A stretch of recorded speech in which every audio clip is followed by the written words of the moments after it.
One thing that has a great impact on resiliency is our emotional fuel. Our emotions greatly impact our resiliency. I use a metaphor of a battery to explain how our emotions impact us. You know, in my life, I've had both a tremendous amount of both positive emotions and negative emotions. If I weighed the two, I'd say most of my emotions have been on the negative side. For example, if I'm going to charge a battery, I'm going to have a positive charge on it, and I'm going to have a negative charge on that battery to charge that battery.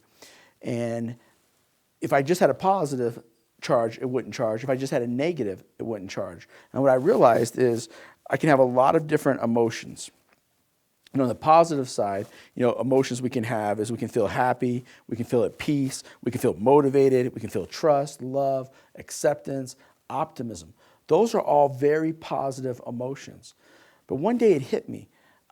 Yes, I do have some of those emotions, but most of my emotions, maybe it's because of what I've been through in life, have tended to be on the negative side, where I've had a lot of emotions such as feeling angry, depressed, frustration, loneliness, pain, guilt.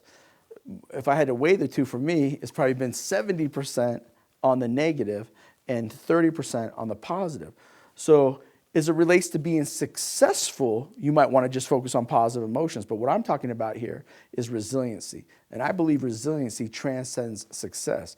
And in order to be resilient, you have to tap into both sides of that battery, the positive and negative side.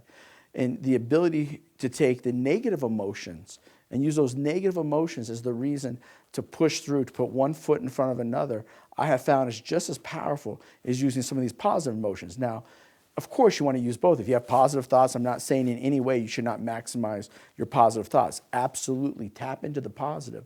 But it's the combination of both, the positive and negative, gives you much more resiliency fuel to push through your greatest opposition if you're able to tap both sources. It's all energy.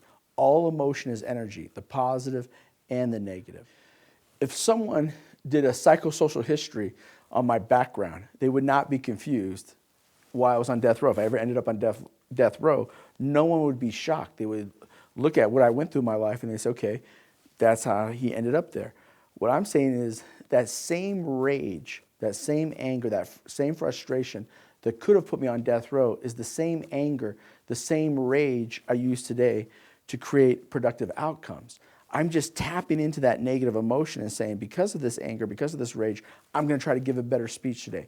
I'm going to try to be a better father, a better husband, a better employer, just a better human being and people I come across. I'm going to try to be better because of that. I know the reality. If I take that anger, that rage, and hurt myself and hurt other people, there's no resiliency in that.